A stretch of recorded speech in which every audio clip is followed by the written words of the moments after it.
Hey, friends, welcome to yet another episode of the Power of Nine podcast. I'm your host, Aaron Eggert. Today's guest is a force to be reckoned with in the branding and creative world and the flyest of fly girls. I love it. Absolutely thrilled to bring to you Janice Stanford. Janice, welcome to the show. Thank you, Aaron. Love the introduction. It's kind of a no-brainer. Play off the fly. Yeah, kind of winging it a little bit. Well, we do a little bit of prep here and have a little form for you. And there's some fun facts about you that I didn't even know. And so I'm pumped for. Well, yeah, I say this all the time. I probably am a broken record that people listen to this podcast. This is my favorite part about doing this podcast is learning new things about people that I thought I knew enough about, but there's all these little things that pop up and you put some cool things down. So I'm pumped about sharing this. Cool. Yeah. Well, let's get to it. I filled that out a while ago, so I'm trying to think of what I answered for you. So we'll go. It was filled with cuss words. I know. I told my girlfriend, like, I got a podcast at 12:30. I was sending you a screen grab. I go, pray for me that I don't drop F-bombs. Well, it's happened before by myself. So you be you, like I said, before we open. So, all right. So let's dig into your story here. So, So one fun fact that I learned about you is, so are both of your parents from Manila? Yeah. Wow, yep. That's cool. And what year did they come over here? They came over in 68. They both came over in 68 and they got married here. Cool. And then they had me. I was born in the same hospital that I had my girls, St. Louis Park and Methodist Hospital. So it's an up and coming city. Minneapolis is an up and coming city. My dad was a civil engineer. My mom, an accountant, and so they both worked downtown, just lived right off of in St. Louis Park. And then my mom got this whole bug that someone said, there's this new development in a beautiful town named Coon Rapids. Yeah, I lived in Coon Rapids. That was the first house I bought. I was 21 years old and I bought a house in Coon Rapids, and I love that town. I know about this. It's a terrible name, but it's a great town, little town. So I've lived here all my life. Sweet. Yeah, and my parents came from the Philippines. I don't speak a word of it. No, Tagalog, the national language. Is that that's the national language? Say that again. Tagalog. And you speak none? None.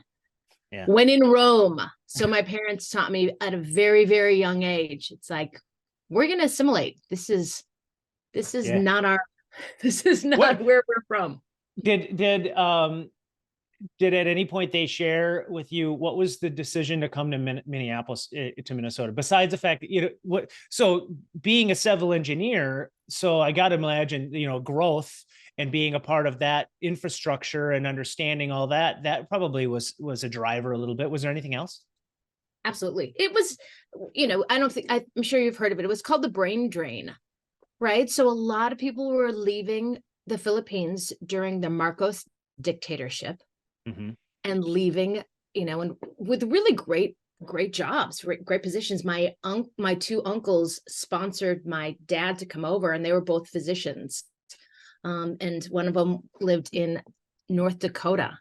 So they both flew out and landed in North Dakota. And my mom said, you're going to find me a real city real fast. This is not what America is supposed to be. America is either New York or LA. I'm in Grand Forks. So my dad's like, Minneapolis, thriving city. Let's do this. Yeah.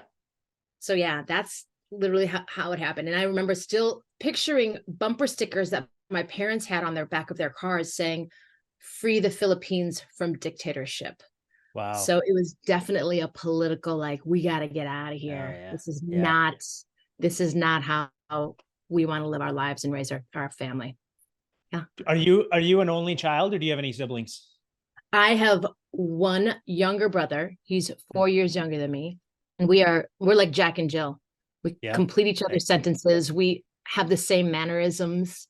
My girls will be like, you just made the same face that Uncle AJ would make, or that sounds like something he would say. And we haven't lived in the same house since 1988. So it's amazing why like that whole nature nurture thing between the two of us. Yeah, it's pretty awesome. But yeah, one younger brother who I adore. I adore him. What were you like as a little girl? Were you a hellraiser? Were you a good kid, or a little bit of both? Firstborn, firstborn. There were definitely signs of rebellion, right? But the firstborn, my dad at a very young age, I remember this, it was at a very young age because it was still at our first house. First house, meaning I was younger than 4, was because before my brother was born. And again, they're from the Philippines. And so they were young when they came over. They were in their early 20s. And he said, you got a couple strikes against you. You're brown and you're a girl. Yeah. And he really wanted me to be a boy, that like firstborn, have to be a son so he could protect me, right? So he's like, so here's my thing. You got to work harder than everybody else. He got me a set of boxing gloves when I was really little. Work harder than everyone else, and the boxing gloves, and to not judge a book by its cover, that you treat everyone, it doesn't matter what people look like. I think it was the idea that it's kind of like, we don't want people judging us on how we look. You certainly shouldn't be doing the same. And so yeah, those are kind of my little 3 things that I got from my dad at a very, very young age. And so that kind of set me up as to who I am. I definitely wasn't the rebel, but I was that gal that, would bring in that one person that sits on the end at the lunch table. It's like, hang on a second. This one's coming to our table. I get that from you, right? Like that's to this day, that's your style, and right. Like whatever term you want to use, includer or whatever. Like I think you are, even watching you a couple of weeks ago at that event that we had, and you're the one that's driving the conversation at the table. You can literally watch the energy rise. And I can imagine that, if you had that same type of personality, as a child, that's going to rub off. Yeah. It's interesting. That conversation that I had with my dad wasn't a detriment. It wasn't meant to like, you're here. I mean, it definitely elevated my thoughts on like, okay, yeah, work hard. I can do that. Be nice to people, stand up for yourself. Yeah. Don't leave your boxing gloves at home. I know. The cutest little pair of boxing gloves. I love it. It's so good. So what were you into in high school? So fast forward to high school, like what were some of your activities, the things you got into, that kind of stuff, extracurricular sports, any of that stuff? Yeah, it's funny because I think people who know me outside of Flygirl know me as a endurance gal. I run marathons. I do triathlons. I've done an Ironman, done several half Ironmans. I've gone to Boston, qualified for Boston like 5 times. I've been to Boston. I grew up as a dancer, not soccer. I don't know how to swing a bat. I don't know how to kick a ball. I don't know how to catch a ball. I spent all of my time dancing. That was my thing, dancing and studying for school. That was it. Were you a good student? I was a decent student. Yeah, for sure. Yeah. Definitely held my own. I was competitive. So I loved nerding out. Even now, like there's no way that I could spend all my time working from home. I would go to the library, have my things all perfectly set up. Yeah. Here's my little pencil, my mechanical pencil. Yeah. With the perfect lead. Yeah. Yeah. You gotta have it. I was a great student because I loved being busy. I loved being busy. I loved having the calendar full. So if I weren't dancing, and then I was studying, and I was making a very, very it was regimented, which was fun for me. I like order. Amongst all of my creativity, I love order. Like I started a new project, and I guess like a brand new notebook. Yeah. So like, you got that firstborn type A in you, like I do. I'm a firstborn too. My brother's 5 years younger than me. So we're kind of got a little bit of that same respect. And And you've got, it sounds to me like we have a lot in common in that respect. And there is some of that nature versus nurture in all of that of when you were born and how you were raised. Yeah, totally. Well, it's funny because so then my brother, so I danced all throughout high school. I ended up becoming a Vikings cheerleader and dancing for the Timberwolves. We're gonna dig into that. My brother, on the other hand, was, you know, rebellious. You know, he was younger. He was a boy. You know, my dad passed away when I was 18 and he was only 13. And so then he was really rebellious, rebellious. Yeah. But the one thing that he figured out was that because he took dance classes alongside with me just to like supplement his sports, because he was in all the sports until he all of a sudden got way better at dancing. I was like, that's my career. That's mine. Don't touch that. That's mine. And all of a sudden he became a really fantastic dancer and traveled. He's performed with Ellen DeGeneres and with Cher and Divas Live. And jeez, you know, we watched the Country Music Awards, and my mom and this is before we were texting, and he's like, oh yeah, I'm gonna be on the Country Music Awards live, so watch me in the opening number with Shania Twain. I'm like, maybe I'll get to it.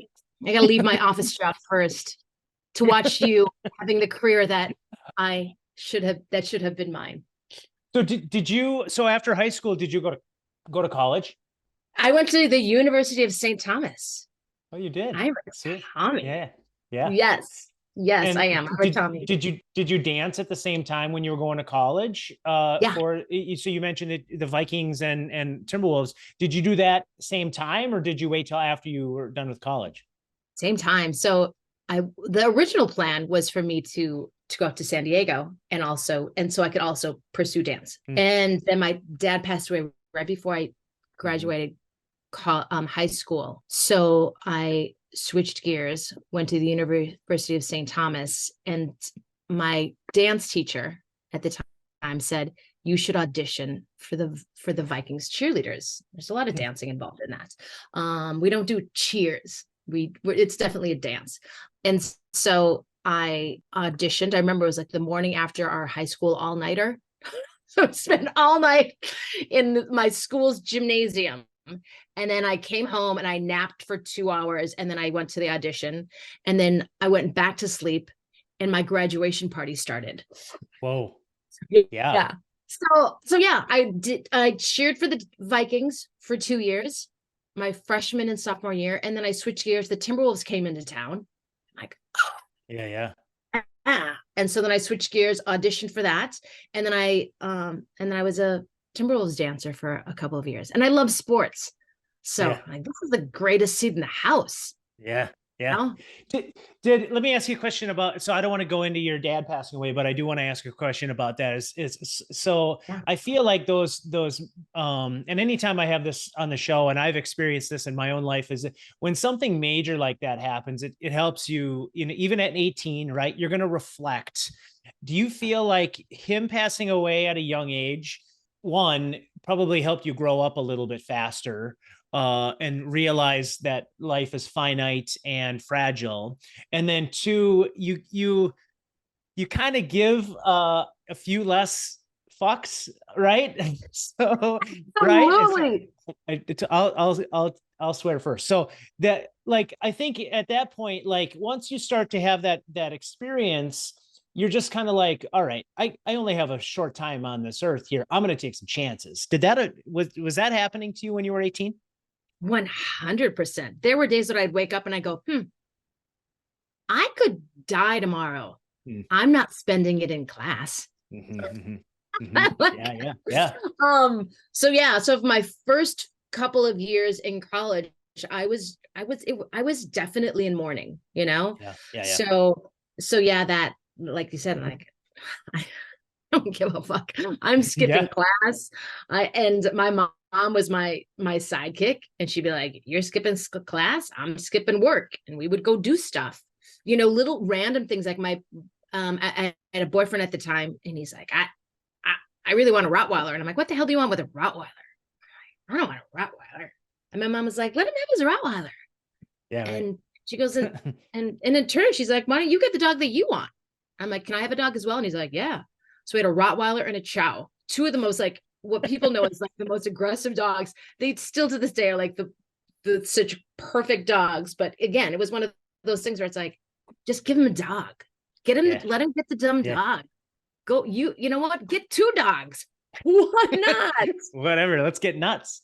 Yeah. And I think that's, that is going to stick, especially since that experience happened at a younger age. It's going to continue to fuel probably some of the chances that you took. And, you never know how that would have unfolded otherwise. And, you taking those chances of going and trying out for the Vikings and trying out for the Timberwolves. And then, that obviously, if you fast forward into your career, your entrepreneurial journey, right? I think there's got to be something that fuels an entrepreneur. And that could be one of those things as well. Absolutely. And it's funny that you say that as far as just like entrepreneurial and, what drives us. I was thinking about this just recently, and I thought, if I had to do this all over again, or knowing what I know now, or if I had a second chance at like what happens after Flygirl, I would definitely look into becoming a death doula. Because I remember like I lost my dad at a young age, and then I ended up losing a fiance in a car accident. Not that we had to go all morbid, but it was the idea that it was like, I was on that side where people were, didn't know what to say. It was awkward, and I'm like, I know what I'd want. Mention his name, be part of that. And so, I would definitely go to school, whatever it took to become a death doula. It changed me. Yeah, that's fascinating. Let's take a quick break. I want to dive into some of your career journey here, but let's listen to a few of our community supporters that have our backs as we continue to grow Coalition 9, and we'll be right back with Janice. The topic of talent is hot in organizations of any size, and I would argue none more than small to mid-sized businesses. That's why it's crucial to have a partner to help you navigate all the HR idiosyncrasies so you can focus on working on your business and not in it. Insperity is a full-service HR partner with a high-touch, high-tech platform helping owners work through challenges like employee retention, company culture, and benefits, just to name a few. Do yourself a favor and explore all they have to offer at Insperity.com. Insperity, HR that makes a difference. Every year brings new challenges for Minnesota business leaders, and USI Insurance is here to take the pressure off of the employee benefits decision. Having a local presence with national resources, USI combines a client-centric culture with leading-edge technical resources so you can make an informed decision on your benefits investment. The USI team has been deeply committed to investing into our local communities and utilizes their expertise to provide solutions you can count on to protect your greatest asset, your employees. USI has been partnering with Twin Cities businesses for decades, and they would welcome the opportunity to do the same for you. Visit USI.com to learn how USI's approach to risk management and employee benefits delivers customized, actionable solutions with bottom-line impact. Verseek Search and Consulting is thrilled to support Coalition 9 and this podcast, and we are just as excited to have them as a partner. Verseek is a Minnesota-based, high-performance recruiting firm that specializes in interim solutions, direct hire, and executive leadership search. Their team of experienced professionals and seasoned leaders across various areas of expertise and industries have been in your shoes. They quickly assess your whole company and identify key elements that will take your business to the next level. Your company's success hinges on the capacity of your people, and few areas of your business are more critical than your finance and accounting team. Your company's success hinges on the capacity of your people. Verseek can help connect you with the talented candidates within finance and accounting, along with other areas of expertise in executive search, direct hire, and interim solutions. People are the ultimate business advantage. Find your people together with Verseek and make the best possible for your business. Learn more and contact Verseek by visiting Verseek.com and following them on LinkedIn. All right, everybody needs a bank. Not just any bank, a good community bank. From personal needs like checking and savings accounts to business services like financing and M&A support, the team at Flagship Bank is there to provide you with the assistance you need so you can spend less time thinking about your finances and more time enjoying what your money can do for you. To learn more, head over to Flagship Banks, that's flagshipbanks with an S.com. Member FDIC, Equal Housing Lender. Flagship Bank, investing in you. If you're anything like me, you know enough to be dangerous when it comes to finance, yet need some help when things get All-in-One Accounting provides the right financial expertise and leadership to align with your stage of growth. From outsourced accounting and bookkeeping to strategic financial planning, the team of accounting rock stars at All-in-One Accounting are passionate about positively impacting the businesses and lives of their clients. You need to check them out at allinoneaccounting.com. All-in-One Accounting, taking our clients from financial chaos to business clarity and beyond. All right, we're back with Janice Stanford. She's just singing the what was that from? Jeopardy? Yeah, so the Jeopardy theme song as we we're chilling in the background here. Okay, so you've done some pretty fascinating things, both on the corporate side and then obviously through the on the entrepreneurial side. What was your first? And I'm not going to say this the right way, so just deal with it. I do think dancing for the Timberwolves and Vikings are a quote unquote real job. However, what was the job outside of that world that was your first gig? Oh yeah, like my first full-time, you know what I mean, full-time job. It was the first one was in radio. Oh. And I really wanted to graduate in sports marketing. Of course I would, right? Like I was around the Vikings and I could see like the whole game ops, and same with the Timberwolves. And so, yeah, I got into sports. I wanted to be in sports marketing, and I ended up I shouldn't say ended up. It was fantastic. Over at KFan and K102 in radio. Yeah. So I'm a sports guy too. K-Fan's my favorite channel. So they went through a lot of iterations though. And they've obviously changed. So give me a time frame here of like when this was, yeah. This was back when they kind of first started. Was like, if I date myself or I date you with you, it was like Dan Barrero and Chad Hartman had their own show. The radio station wasn't iHeart yet. It was in this little tiny trailer of a house off of Vandalia by St. Thomas. Yeah. But it was great because it was new and we could, I was in promotions. And so it was like, get clever how we get the brand out there. I ended transitioning to working at Zubaz. Remember the pants? So tell me about that. Well, that had to be a wild. There's a couple of things that are in that that time frame, which is Zubaz and Rollerblade, which was huge in the Twin Cities because they were both based here. And I remember that being so. I saw that on your resume or whatever. Like that is epic. That had to be super fun. It was so much fun. Yeah. And in fact, I remember when I was with the Vikings, we got a pair of rollerblades, and we spent like half of the time out there on rollerblades, like skating on turf. I'm like, this is great because I would never be on a pair of skates. But that was the time, and it was so great because it was pure guerrilla marketing. It was the idea that it was like, how can we get this stuff out on the field? How can we get that pattern seen? And it wasn't all of these dollars. It was with my background and my relationships with the Vikings and the Timberwolves, it was like the sky's the limit. I'm like, hey, you guys, I got this idea.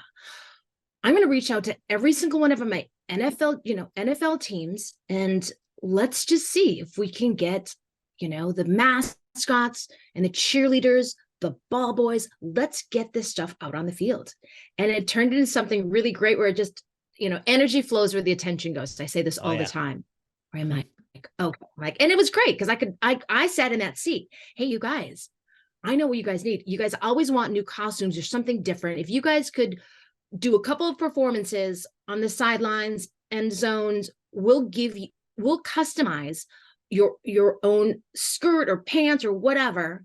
You guys have to commit to wearing them in your team photo, and then commit to let's say two events that we'll have. So like we were at Foot Locker, we need you guys to show up at the events. We would have these athletes who, again, we didn't pay them a huge amount of money. They just wanted to be at Zubaz. They would drive out to Brooklyn. I think we were in Brooklyn Park, and they would roll up and we would just armloads of Zubaz. Sweet.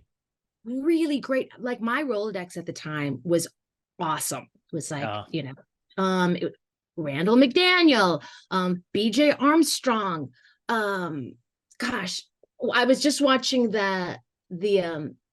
was it Michael Jordan's it was Last Dance. Yeah, Last Dance. I recognize that name. I recognize that name. I recognize that name. Yeah. Yeah, you're in the sweet spot there. And I remember those Zubas were like, you know, everybody had them. And I always, it just, they were everywhere. And I got to think, just from a business standpoint, you know, obviously marketing and awareness is going to drive a lot of that, but also too, like, the business case for that business was fantastic, because they probably made them for pennies on the dollar, and were able to just pound out Zubas left and right. So to me, that's a great business. It actually surprises me that it didn't last as long as it did. I think there's probably some lack of evolution from a product development standpoint, right? Well, I think that's what's so great about being, you know, where we are now, is that as an entrepreneur, we know that it's not enough to just create the product. All of a sudden we're like, oh, hang on a second. There's a real business behind all of this. And we couldn't meet demand, and then we couldn't meet quality. And there was just a bunch of things. And so I love it just from me, even, you know, I'm just a small boutique. It's like, hey, hang on a second. What are my financial dashboards all about? Yeah, right. Hang on a second. I need to be watching this and this and this. You got to grow up a little bit. Yeah. And I'm like, oh, now I know where a business can succeed and where it can fail, you know, with things like that, where it's like, oh yeah, people are like, how could it have failed? And I'm like, I can show you exactly where it failed. Right. I can show you exactly how they could have done it differently. Yeah, it's hard to be an entrepreneur. It's hard.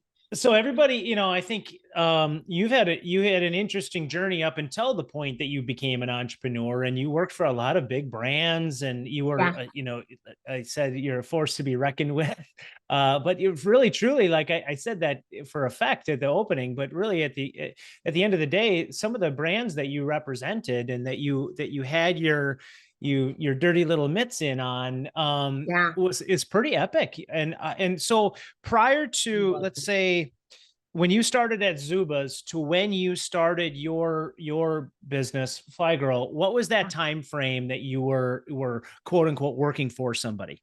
I would say, gosh, that's a great question. So I went from, this is where, like, the whole omni channel, where I really understand radio. I went into broadcast. So I worked for a home shopping channel where we wrote and we produced and we shot and we edited. And then I went to news. And so all of a sudden, like, the rules were very, very, very different. And then I went to the end user, which was the Sleep Number store, and taking all of that, you know, broadcast video and writing and production, and using it just to one brand, and then going to the agency side. So then it went from like, where am I now in my lovely time frame? I must have worked for, to get back to your question, worked for someone else for 20 plus years, I guess. Yeah. That makes total sense. So we were working for Target and CVS, Neiman Marcus Direct, of course, Marshall Field's, Dayton's. Yeah, these really great names, great products, great brands. And then 2008 hit. We all know that story. Exactly. And everyone's got a story. And with us, it was our agency, Graphiculture. You know, we did a lot of Targets, a lot of really fantastic Target. And when I say Target, there were all these other sub brands, right? So when you go into Target and you pick up the clothing lines and all of that stuff, we worked on all of those individual brands. So when 2008 hit and Target like pulled the plug on all these agencies in town, I thought, I love what I do.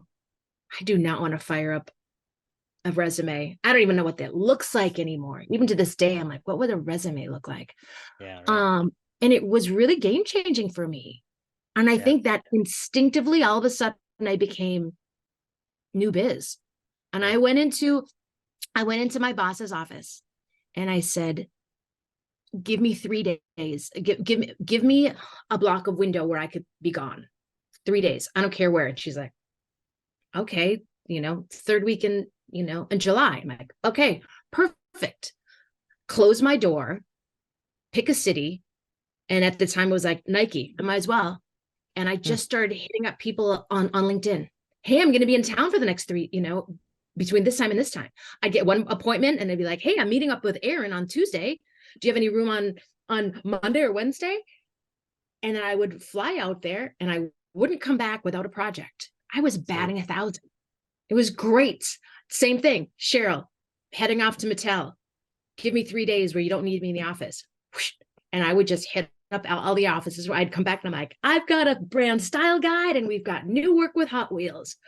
Unfortunately, it wasn't enough for us to balance all the work that we did with Target, but it really, the work that we did was just exceptional. So it was so easy to sell. What do you think? So that's a really interesting way to look at it, right? Like, I think it shows the confidence you have in yourself to take a flyer on, like, setting up a bunch of, basically booking a plane ticket, not even having any appointments, and then needing to fill that time with appointments. So what do you think was that switch that flipped in you that made you say, like, all right, I all of a sudden am going to create this, whether it be create or tap into this superpower that I have of being able to be very persuasive? You're going to laugh. It was a combination of me turning 40 and then and me turning 40. Jay-Z had turned 40 right around that time. Brett Favre had turned 40 at that same time. And if you'll remember this, Brett Favre was going to retire. He's like, I'm going to retire. And then he came back, right? Yeah. So then Jay-Z did the exact same thing. Jay-Z is like, I'm 40, I'm retiring. And then he came back. You have to understand that I had an amazing relationship with my boss so that I could pull off this kind of bullshit. I turned to her and I said, here's the thing. I mean, you're going to laugh. I go, I'm going to need to retire. And she's like, what? And I go, you just got to go with me on this. I need to retire. And then I can't tell you when I'm coming back, but I'm going to come back, and I'm going to come back like the Phoenix, and it is going to be awesome.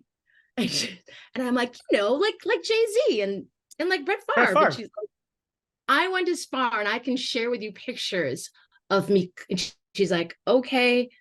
And I cleaned out my office. I literally took out all of my Post-its and I put them back in the cabinet, like all of the stuff that I had. And she's like, okay, Mark, who handles all like our finances and all that, he just kind of needs to understand, like, even a window of when you're going to come back. Because I said, you don't have to, I know it's a lot of work. Don't pay me, put my health insurance up. I'm telling you right now, this is going to work. They threw me this awesome retirement party / 40th birthday party. Anyway, long story short, I told her, I'm like, okay, within the month, I'll be back. I had to give her a window, but I'm like, but I can't give you a date. I can't give you a date. So I felt like for me, that was kind of a little bit of my 40 was, I don't want to say like a midlife crisis, but I went through a lot in that from a mental standpoint of like, what am I going to do for the rest of my life type of a thing. And so did you feel that on your end of like, okay, you see these people that you look up to that are celebrities, right? Jay-Z, Brett Favre, yada, yada. But yet you see the narrative that they chose to use, and that they weren't retiring, they came back. This was you that fueled that same side, but was it a little bit of a midlife crisis almost? In a good way? No, absolutely. Yeah, absolutely. I remember right around that time, even before that, and my husband and I had, at the time, the girls were young, and I'm like, we're moving to Yonkers. And he's like, I'm sorry, what? And I go, yeah, Yonkers. And I think it was like in one of the kids' movies, and they mentioned Yonkers. I have no idea where Yonkers is. And I'm like, I Google it, and I'm like, that's a great idea.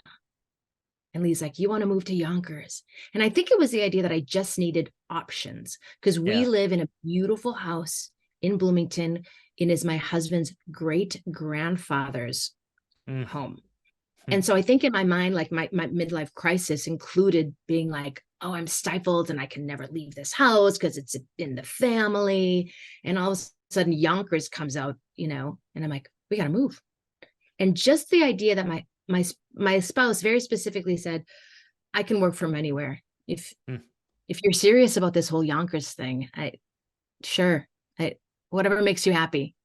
And all of a sudden it's like, yeah, this house is pretty good. I think we're good. But yeah, I think you get that, and maybe it is like every 10 years you get that itch. Yeah. That was definitely that time. So yeah, thanks for reminding me about my little stint of wanting to move to Yonkers. So then that all fueled the right. So that's the start of Flygirl. And so one, why did you choose that name? And then two, what did it start out as, and has it maintained its identity to present time and moving forward, or has it evolved since you created it? Oh my gosh, I love it. Two questions. So yeah, first question is I actually founded Flygirl with my business partner, and she was the creative. I'm strategy, and she's just like wickedly amazing designer. And we are looking for a name. I should backtrack and say that Graphiculture, my boss and my mentor, one of my best friends, she was going to retire, and she's like, you know, you could purchase Graphiculture. And I'm like, oh, that's a lot of price tag on a company that I've worked for, and I get it, but she is also Graphiculture. She is synonymous with creative and branding in the Twin Cities. And so I said, everyone's going to be looking for you, and they're going to see me, and I'm going to be looking for a way to like recoup how I can pay for this company. So I said, I'm going to have to start out on my own. And she said, I totally understand. Oh, and by the way, here are the keys to like all the book of work that you've ever worked on and all of that stuff. She handed over on a silver platter, and she's still a fantastic mentor. And on my website, I give homage to Graphiculture and Cheryl. So then here I am without a name, with all this work that we did work on as a team. And now I'm looking at my business partner, and I'm like, what are we gonna name ourselves? And she says, wouldn't it just be so easy if it could be something like Flygirl, which is my nickname? I was training for an Ironman, and I was training with all these gentlemen that were nicknamed the Fly Boys, and I was the lone Fly Girl. She's like, it'd be so easy if it was just like a nickname. Flygirlcreative.com. That's how we became Flygirl. It was just that simple. And that's awesome. And it lends itself to the fact that, you know, and again, I was a dancer back in the day, and the Fly Girls, and, you know. In Living Color, I was wondering, like, the dance team that they had, they were epic, right? They were like, they were epic. Yeah. And so I was wondering if it had something to do with that. So it is a little bit like, so, okay, good. So it is homage to, you know, that dance part of your life, but then also to your nickname in training. Well, that's pretty epic. I didn't know that. That's super cool. Yeah. Is it kind of fun? Yeah. Yeah. So when people, I love that. I was in the meeting the other day, and we were working on names, because part of our, you know, branding is, you know, we were doing this naming workshop, and all three of them said, now we finally get to meet you. There's no other name than Flygirl. You embody. Yeah. It's all, I'll agree with that wholeheartedly. So then the second part of my question is when you guys started that business, then Flygirl Creative, you name it, you have a vision for what the business is.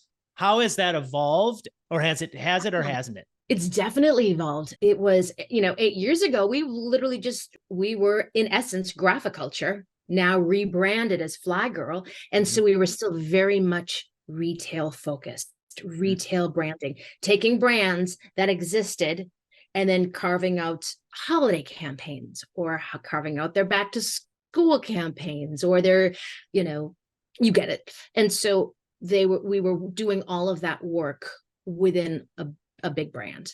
Like a time we were working with Christopher and Banks, doing all of their photo shoots, signage, emails, all of that good stuff. And then again, it started to transition. Now all of a sudden retail becomes much more going from these really great locations to shooting on white seamless, to maybe not even shooting on white seamless and traveling, but all of a sudden just being really reactive to what's happening online and going, hang on a second, you know, the entire photo shoot that you did, we're just going to have a huge graphic that says buy one, get one half off. And we're like, oh. And so we had to spin and go, B2C is kind of diminishing for us, and we need to flip this to B2B. And all of a sudden there's these really great brands that are B2B that need to be rebranded, but not in a business focus. You understand that everybody is a consumer, end user is a consumer. So then if we can attach what we know as far as retail to B2B, all of a sudden we're like, oh, now we've got something. The before and afters are incredible. You go to and you're like, oh, that's a business. There's a lot of paragraphs. There's a lot of words. And then you go, no, I need a storefront. I need to get you at the storefront. I need to make sure that I understand exactly who you are and what you do and why you're different right up front. And then you guys are the thought leaders of you're a B2B. You're the thought leaders. You know your stuff better than anybody else. Now that we got them into the store, so to speak, whatever's on the shelf, that's on you guys. And then even again, when you go to the cash register, so to speak, as far as B2B, how do we create, you know, that flywheel to where it's like that now we get to come back in again and say, okay, great. How do we get repeat customers? Again, that's that whole retail world. And how B2C and B2B, that's how Flygirl kind of switched gears. And I love it. I love it working with businesses. Where do you see so let's talk in the future, where, you know, without getting too deep into it or anything, but where do you see you taking this business in the future? Oh, that's so funny that you asked, because I've been working through that with my C9 team about a year, not even a year ago, but I was doing my presentation of who Flygirl is and what we do and our core audience and our core values and all that stuff. And I did this presentation and then they all looked at me and said, where do you want to be in 10 years? Fun. What? Where is this coming from? And I kind of flipped that idea on its head a little bit. So I'm still working through it. The idea was, you know what I want to do in 10 years is I want to be obsolete. I want Flygirl to no longer be needed. And what I mean by that is I don't want it to just kind of like fade away in the dust, is that I want to share my talent or my skills with others, and they can take that and, you know, and make it better. Whether I have my Flygirl's process, if I can teach that to another team and then them go, that's awesome, we can do it even better. Oh, cool. Great. My work is done here. So yeah, that's kind of what I'm thinking. That's the framework. And then what does that look like? Does that mean that Flygirl flies under a much larger brand for a little bit? Or do I just share those processes and things like that with other businesses? And so that I can say, hey, great, if you like Flygirl, you really love this, you know, new company that they've got a trajectory, they're going to be around for 30 years, and I'm on my way out because it's 10 years have gone past.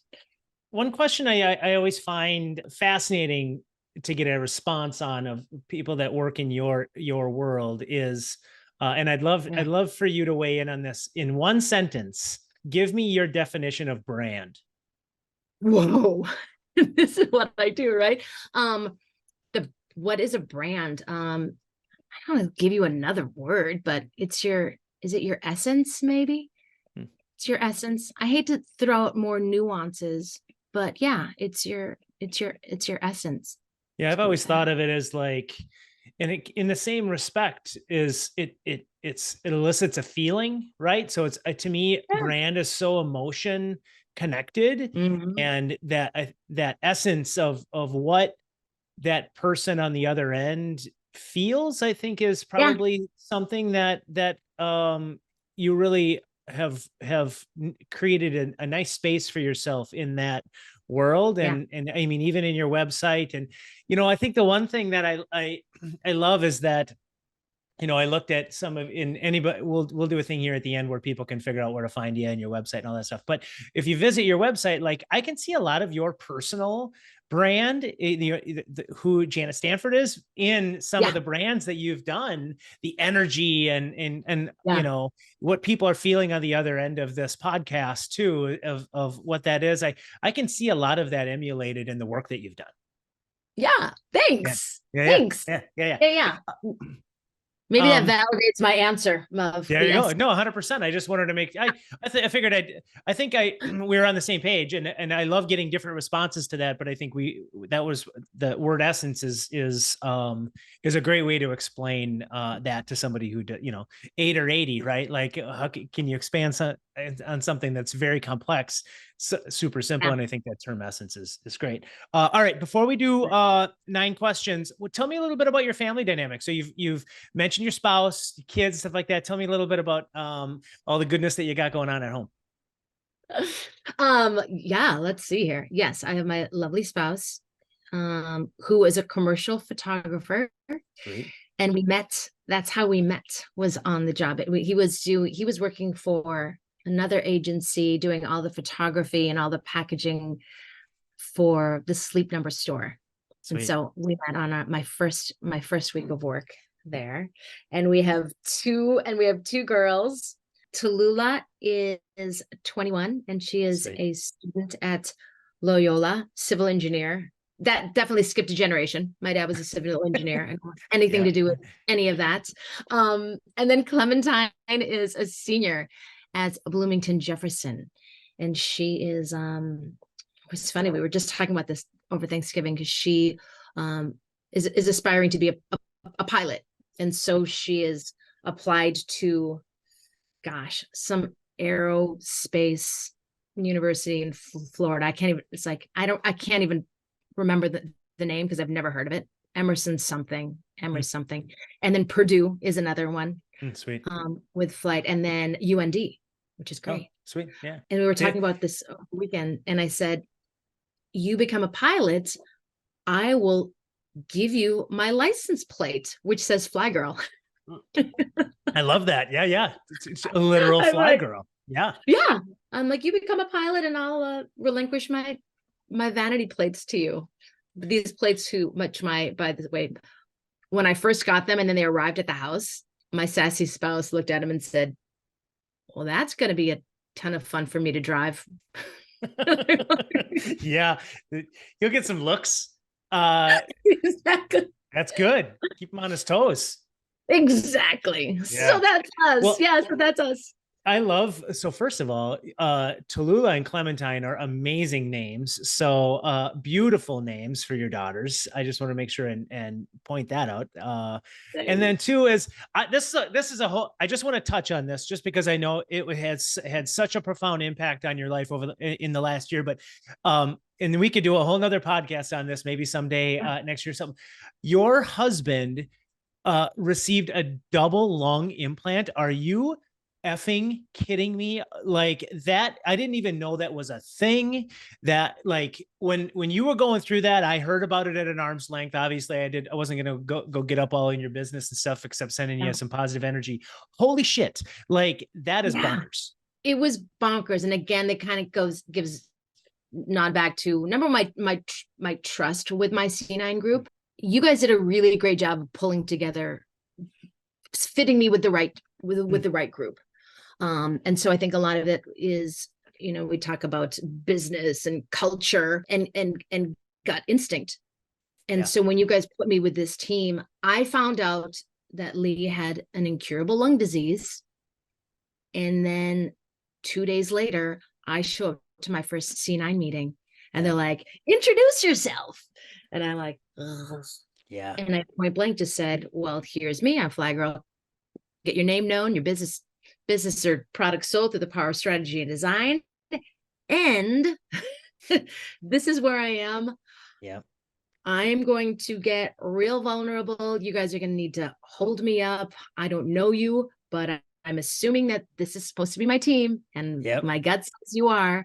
And it was awesome because they helped guide me through some really heavy personal stuff while he was going through that.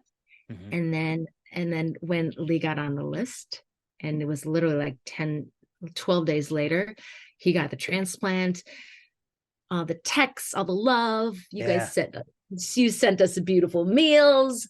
And then even just watching my dynamics with the team, with the C9 group change even now is been great, because now we can definitely much more lighthearted. Yeah, right. It's just one thing that I don't have to worry about, but it's kind of like, all right, Janice, well, now that you don't have that to think about, where are you at with this? Yeah. Where did you say, where are you at with your website? What's going on with this? Hey, did you have that conversation with so-and-so? It's like, oh yeah. And I don't want to, like, thank you for saying all that about C9, but I didn't want to turn this into a commercial for C9, but really at the end of the day, like, I think making sure that one, you're there to support your husband, and through his healing process, and obviously through the diagnosis, and then present day, but then also too, you got to have a tribe of people that have your back, so that you can be a good support system for him and for your family and your daughters and stuff. So I think that's it's a big flywheel, right? Like, it's a flywheel of support. Totally is. Yeah. Again, it certainly isn't a commercial for C9, but if you want to grab those sign bites, help yourself. No, just kidding.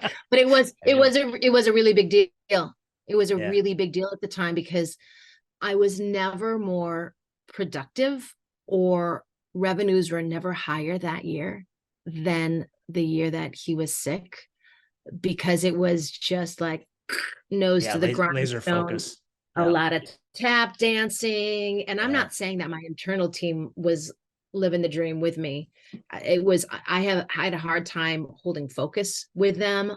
You can bring them to the table, and I'd say, you guys lost me like 2 minutes ago. Do you still need me? Do you still need me? And they're like, no. Peace out. Yeah, because they really held it together for me. And so then again, C9 was part of it too, where I could be like, and then to the clients, it was, and they didn't know all of that stuff. Lee didn't want anybody to know about any of that stuff, so we didn't even tell people. But he's healthy, and he's happy, and he's great, and he's thriving, and he's hanging up Christmas lights, and I'm making him fat tire bike with me on Sunday. So good. Yeah. Keep him moving. Keep those lungs moving. All right. We're going to take a quick break. We're going to listen to some of our community supporters, and then we're going to come right back with Janice, and we're going to hammer out some 9 questions. When you think of a typical CPA firm, you probably think of tax planning. Well, that just scratches the surface of what Boulay offers their clients. By providing smart, in-depth thinking from experts in accounting, audit, tax, and business consulting, they know what it takes to achieve financial success. Whether it's protecting your business, building your wealth, or securing your future, you can count on Boulay to go beyond addressing just financial matters and providing you with tailor-made, workable solutions. Learn about all they have to offer at BoulayGroup.com. Boulay, helping you get there. United Healthcare is dedicated to helping people live healthier lives and making the health system work better for everyone by simplifying the healthcare experience, meeting consumer health and wellness needs, and sustaining trusted relationships with care providers. UHC is continually focused on building a modern, high-performing health system via improved access, affordability, outcomes, and experiences. With a network of over 1.6 million physicians and healthcare professionals in over 6,000 hospitals, United Healthcare is dedicated to connecting employers and their employees to better health by offering quality benefits designed for affordability. For more information, visit United Healthcare at www.uhc.com. United Healthcare, helping people live healthier lives. If you're an entrepreneur or married to one, your journey is complex. You want financial advice that impacts your whole net worth, including your business, not just stock market investments. You also want a partner that quarterbacks the relationships between the CPA, estate planner, banker, and other trusted advisors. That's where the team at eWealth Partners comes in. We love helping you and your spouse design a financial plan that aligns and empowers you. A plan that addresses your concerns, priorities, and goals tailored to reach your long-term vision. A long-term vision that is worth the pursuit today. Visit eWealthPartners.com to learn how they can help couples like you.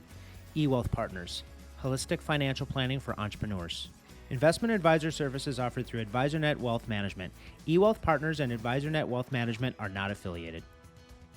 Regardless if you're a startup just figuring things out or a medium-sized organization with a full team, having a legal partner by your side is crucial. Seiler Law is fiercely loyal to their clients and are passionate about removing headaches and roadblocks that can pop up during the growth of your business. Whether you need general outside counsel, are planning a business transaction, or even need someone to guide you through the estate planning process, the team at Seiler Law are the advocates for you. Visit seilerlaw.com to learn more. Seiler Law, where experience meets pragmatism.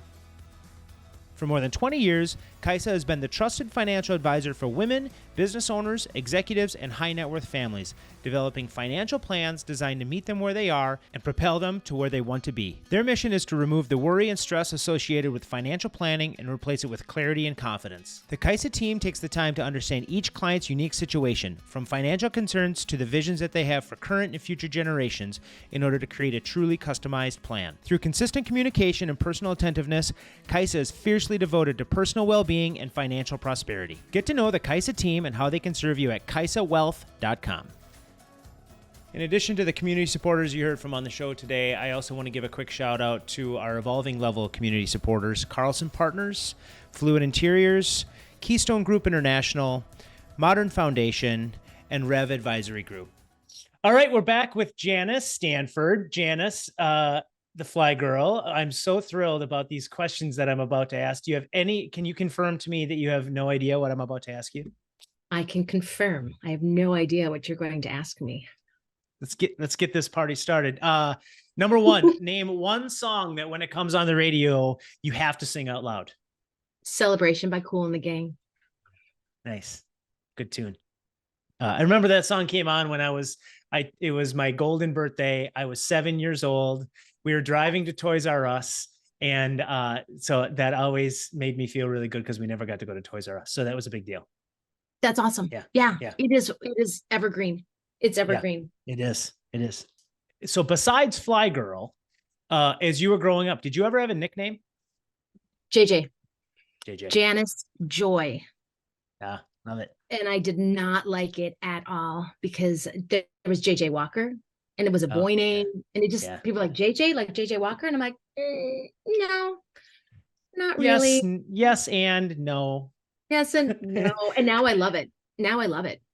All right, I love it when people call me JJ. I love it. All right, I'm gonna remember that. What was your favorite cartoon or TV show as a child? Gosh, cartoon. The Flintstones.